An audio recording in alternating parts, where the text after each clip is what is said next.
पाकिस्तान में हुए आम चुनाव के बाद वोटों की गिनती जारी है और अब तक के जारी नतीजों में नवाज शरीफ की पार्टी मुस्लिम लीग नवाज पूर्ण बहुमत हासिल कर चुकी है। इससे इतना तो पक्का हो गया है कि नवाज शरीफ पाकिस्तान में तीसरी बार सत्ता संभालेंगे। इसके साथ ही देश के अलग अलग हिस्सों में नवाज शरीफ के समर्थक जीत के जश्न में डूब गए।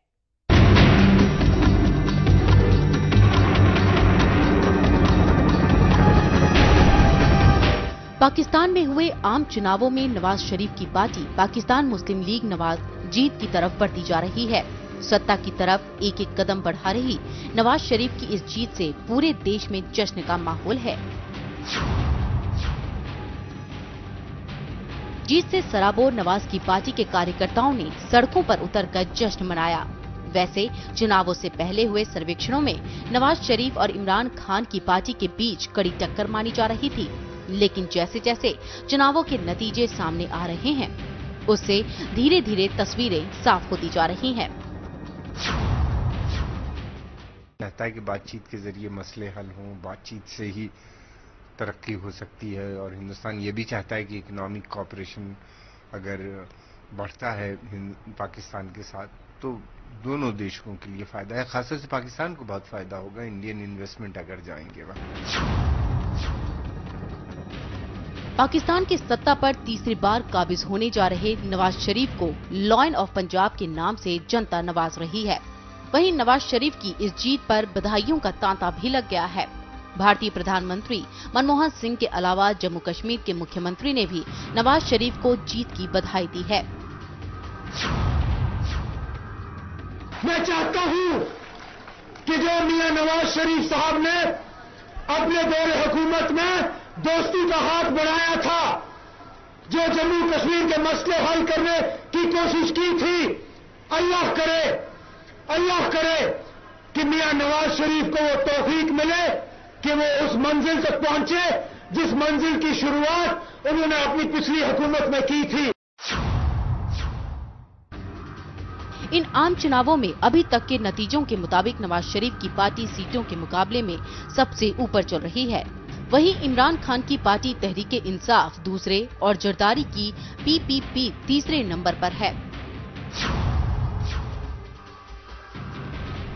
अगर 2008 के आम चुनावों की बात करें तो उन चुनावों में जरदारी की पार्टी पीपीपी को सबसे ज्यादा 97 सीटें मिली थी और नवाज शरीफ की पार्टी को 71 सीटें मिली थी। लेकिन 5 साल के पीपीपी के शासन से शायद पाकिस्तान की जनता त्रस्त हो गई थी। 2007 में ही नवाज शरीफ करीब 7 साल का निर्वासन झेलने के बाद अपने देश पाकिस्तान लौटे थे। कारगिल युद्ध के बाद परवेज मुशर्रफ सत्ता को पलटते हुए सैनिक शासन लागू कर दिया था और नवाज शरीफ निर्वासित होकर विदेश में पूरे परिवार के साथ रहने लगे थे। नवाज शरीफ की इस जीत के मायने भारत में भी तलाशे जाने लगे हैं। भारत की राजनीति में भी नवाज शरीफ की जीत का असर देखा जा रहा है। पड़ोस में स्ट्रांग डेमोक्रेसी और स्टेबल सरकार हो, ये हम सभी चाहते हैं और उसके साथ ही साथ हम ये भी चाहते हैं कि शांति हो, सौहार्द हो और पड़ोस से रिश्ते बेहतर हों।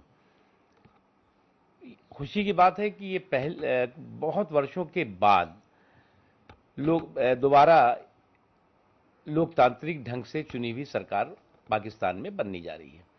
अब नई सरकार आने दीजिए, उसका क्या स्टैंड होता है, किस तरह का एक्शन होता है, ये देखना होगा। लेकिन हमारी तो शुभकामनाएं हैं कि कम से कम डेमोक्रेटिक तरीके से एक सरकार दोबारा चुनी गई।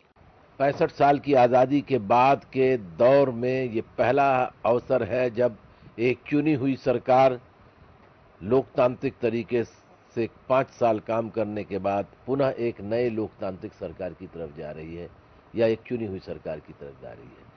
पाकिस्तान में कितना लोकतंत्र है और कितना नहीं है, इस पर तो बहस होगी। पाकिस्तान क्या लोकतांत्रिक मान्यताओं वाला देश है या धर्म आधारित देश है? वास्तविकता में वह एक धर्म आधारित देश है और धर्म आधारित देश के अंदर कभी लोकतांत्रिक संकल्प कभी पूरे नहीं हुआ करते। पाकिस्तान के इस बार के आम चुनावों में जनता ने भी बढ़ चढ़कर हिस्सा लिया था। पिछले बार के 44% आंकड़े को पार करते हुए जनता ने इस बार 55% मतदान किया। जो पाकिस्तान की सत्ता को बदलने में कायम रहा। हालांकि कुछ ही देर में सीटों की तस्वीर साफ हो जाएगी, लेकिन इतना तो तय जरूर हो गया है कि पाकिस्तान की सत्ता को तीसरी बार नवाज शरीफ ही संभालेंगे। Bureau report, MH1 news.